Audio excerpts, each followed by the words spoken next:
Sejak menjelang era reformasi, sederet kasus pelanggaran HAM. Hampir 18 tahun kasus pelanggaran HAM berat di Indonesia. Tindakan kekerasan yang dalam video bullying atau Askan penanganan dilakukan secara non-yudisial.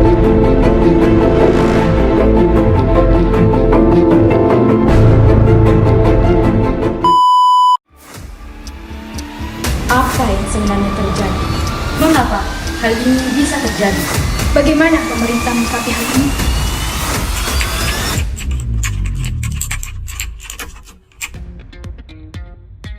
Penegakan hukum merupakan proses penerapan aturan-aturan yang telah ditetapkan oleh pemerintah dalam satu masyarakat. Nah, tentunya dalam proses penegakan hukum ini berkaitan dengan proses penyelidikan, penangkapan, dan penghukuman kepada kelompok atau individu yang telah melakukan pelanggaran hukum. Dalam proses penegakan hukum tentunya akan melibatkan beberapa peran lembaga seperti lembaga kepolisian, jaksa, dan pengadilan untuk memastikan bahwa hukum itu diterapkan secara konsisten dan adil. Proses penegakan hukum bukan hanya menerapkan aturan atau mengaktualisasikan apa yang ada dalam undang-undang dan menerapkan dalam kehidupan sehari-hari serta mengedepankan sisi kepastian hukum, tetapi juga harus melibatkan dimensi perilaku manusia yang mencerminkan kompleksitas hubungan antara individu dan aturan yang ada dalam masyarakat. Jika penegakan hukum itu hanya mengedepankan sisi kepastian hukum, maka yakin dan percaya makna hakiki dari suatu penegakan hukum itu tidak akan tercapai, seperti memberikan keadilan, keamanan, dan menjamin yang namanya hak asasi manusia. Nah, salah satu makna hakiki dari penegakan hukum itu adalah menjamin yang namanya hak asasi manusia. Sebagaimana yang telah kita ketahui sebelumnya bahwa hak asasi manusia adalah anugerah dari Tuhan Yang Maha Esa yang melekat pada diri manusia sehingga bersifat kodrati, universal, dan abadi yang harus senantiasa dihormati, dijunjung, dan dihargai oleh setiap individu, pemerintah, maupun negara. Untuk itu, penegakan hukum terhadap hak asasi manusia merupakan sebuah upaya untuk memastikan bahwa hak-hak dasar dari manusia itu dilindungi dan dihormati oleh setiap individu, pemerintah, maupun negara. Deklarasi Universal Hak Asasi Manusia menjadi tonggak terpenting dalam menetapkan hak dasar dari manusia, sehingga hak itu dikenal secara luas oleh dunia. Namun, implementasi dari penegakan hak asasi manusia ini menjadi tantangan tersendiri bagi setiap negara, di mana setiap negara semakin hari makin banyak terjadi yang namanya pelanggaran hak asasi manusia. Tentunya pelanggaran ini disebabkan oleh beberapa faktor. Nah, faktor-faktor ini akan dijelaskan oleh pemateri selanjutnya.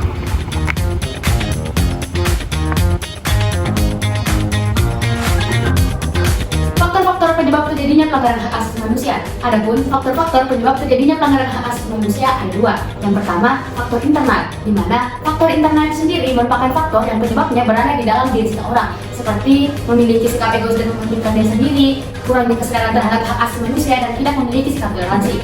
Yang kedua yaitu faktor eksternal, di mana faktor eksternal merupakan faktor yang penyebabnya berada di luar dari diri seseorang. Contohnya lingkungan, hasil orang lain, dan lain sebagainya. Contoh lainnya misalnya adanya kesenjangan sosial dan ekonomi di antara masyarakat. Yang kedua, penyalahgunaan kekuasaan. Yang ketiga, aparat penegakan hukum yang tidak tegas.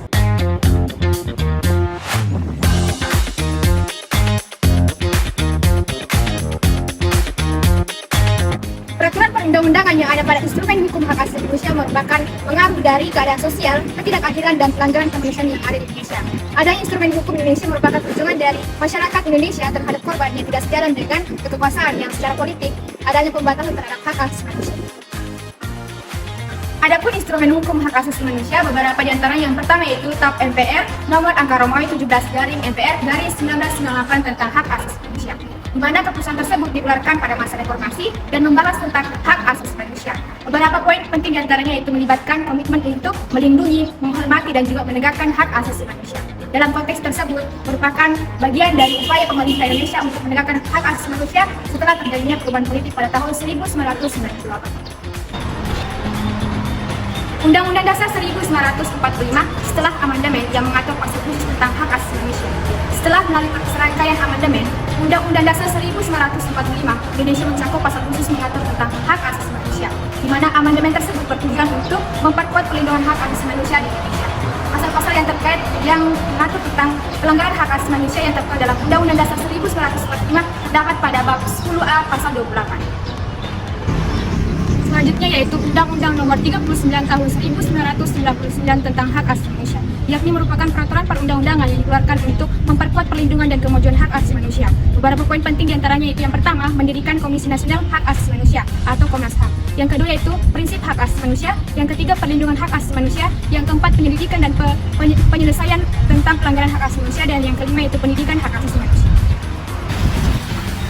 Selanjutnya yaitu Undang-Undang Nomor 26 Tahun 2000 tentang Pengadilan Hak Asasi Manusia, merupakan peraturan perundang-undangan yang membentuk kerangka hukum untuk menangani kasus-kasus pelanggaran hak asasi manusia. Beberapa poin penting diantaranya yaitu yang pertama, pembentukan Pengadilan Hak Asasi Manusia. Yang kedua yaitu kriteria pelanggaran hak asasi manusia berat. Yang ketiga yaitu penuntutan dan penyelidikan hak asasi manusia. Yang keempat, sanksi. Yang kelima yaitu perlindungan saksi dan korban. Dan yang keenam yaitu kerjasama internasional. Selanjutnya yaitu Undang-Undang Nomor 23 Tahun 2012 tentang Perlindungan Anak-anak, yakni peraturan perundang-undangan yang berikan dasar hukum kepada perlindungan anak-anak di Indonesia. Beberapa poin penting diantaranya yaitu yang pertama, definisi anak yaitu 18 tahun ke bawah. Yang kedua yaitu hak anak, hak hidup, hak tumbuh dan hak mendapatkan perlindungan. Yang ketiga yaitu perlindungan dari eksploitasi. Yang keempat yaitu perlindungan dari kekerasan. Dan yang kelima yaitu sistem peradilan anak. Dan yang keenam yaitu pendidikan dan juga kesejahteraan anak. Kemudian Undang-Undang Nomor 20 Tahun 2003 tentang Sistem Pendidikan Nasional, yakni peraturan perundang-undangan yang memberikan dasar terhadap sistem pendidikan di Indonesia. Beberapa poin penting diantaranya yaitu yang pertama, prinsip dasar pendidikan. Yang kedua yaitu jenjang pendidikan. Yang ketiga, kurikulum. Yang keempat yaitu tenaga pendidik dan kependidikan. Yang kelima yaitu sistem peradilan pendidikan. Dan yang keenam yaitu pendidikan keagamaan. Dan beberapa instrumen lainnya yang menjadi media penanggung jawab terhadap penghormatan, perlindungan dan penegakan hak asasi manusia. Namun dalam tataran implementasi, seluruh peraturan perundang-undangan terkait pelanggaran hak asasi manusia dalam definisi hukum resmi hak asasi manusia, sebagaimana dalam Undang-Undang Nomor 26 Tahun 2000 tentang hak asasi manusia belum berjalan dengan efektif.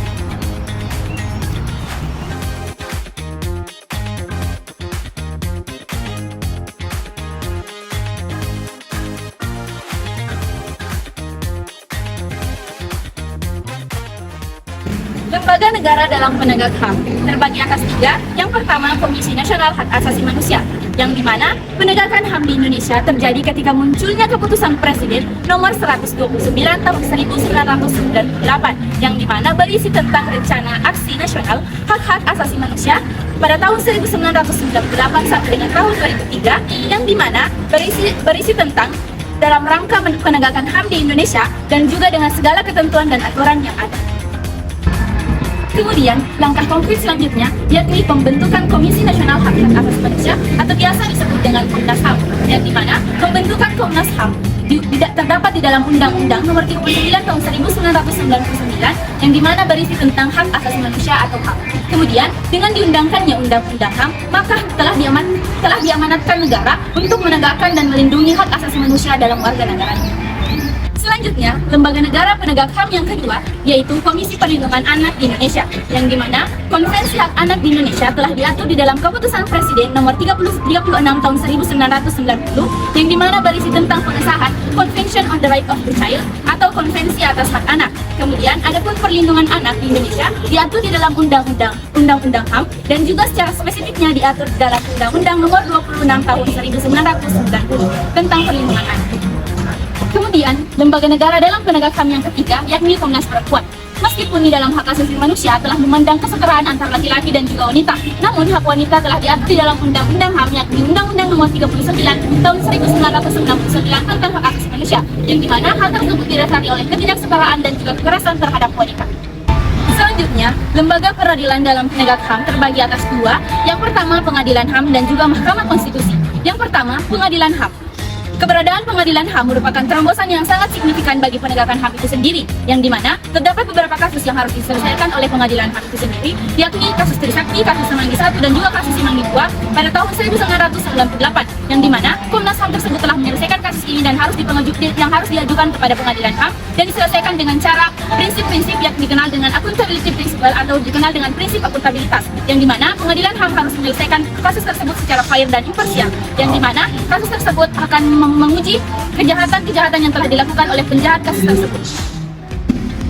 Selanjutnya, lembaga peradilan dalam penegak HAM yang kedua yaitu Mahkamah Konstitusi, di mana keberadaan Mahkamah Konstitusi pertama kali diperkenalkan oleh Hans Kelsen, yang dimana menyatakan bahwa keberadaan konstitusional dapat secara efektif dijamin ketika dalam suatu lembaga tidak terdapat lembaga legislatif yang diberikan tugas untuk menguji produk hukum, apakah produk hukum tersebut konstitusional atau tidak.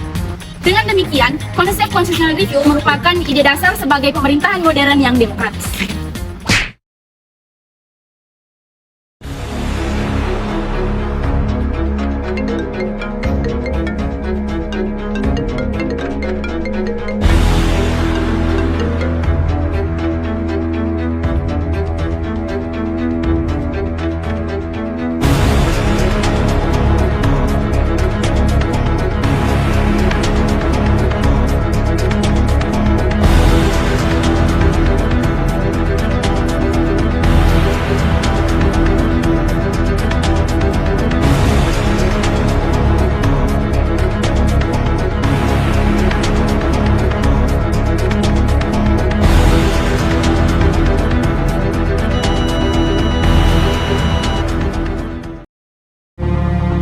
Di Indonesia, sering terjadi yang namanya kasus pelanggaran hak asasi manusia.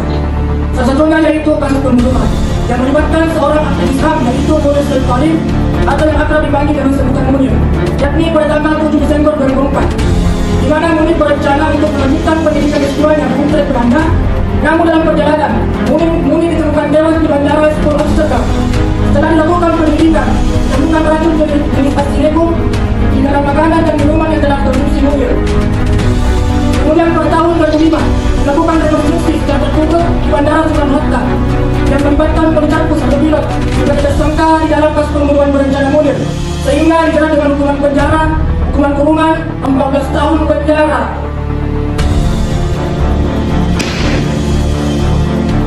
Kemudian di tahun 2007 Mahkamah Agung mengabulkan permohonan penyelidikan kembali yang diajukan kejaksaan terkait pembunuhan Munir, dan Polikarpus pun divonis 20 tahun penjara. Kemudian awal tahun 2010, Mahkamah Agung mewajibkan Garuda Indonesia memberikan ganti rugi kepada Suciwati, yakni istri Munir, sebesar 3 miliar rupiah. Dan pada tahun 2004, Polikarpus dinyatakan bebas bersyarat dan mendapat total remisi berlimpah, yakni 4 tahun 6 bulan 20 hari. Namun kasus ini berlanjut di tahun 2016 karena penyidik HOT tidak terlibat dan meminta kepada pemerintah untuk mengumumkan secara umum hasil penyelidikan tersebut, sehingga Presiden Joko Widodo meminta kepada Jaksa Agung untuk kembali menghasut kasus Munir. Namun sampai saat ini masih belum terbukti siapa dibalik kasus pembunuhan tersebut. Dengan demikian, kasus kematian Munir Said Talib menimbulkan atau menyoroti ketidakjelasan penegakan hukum di Indonesia, di mana adanya kebingungan dan kecurigaan dalam proses penyelidikannya, serta adanya ketidaktransparan dalam mengungkapkan fakta-fakta yang terkait. Sehingga hal ini akan menimbulkan keraguan terhadap integritas sistem hukum dan penegakan keadilan yang ada di Indonesia.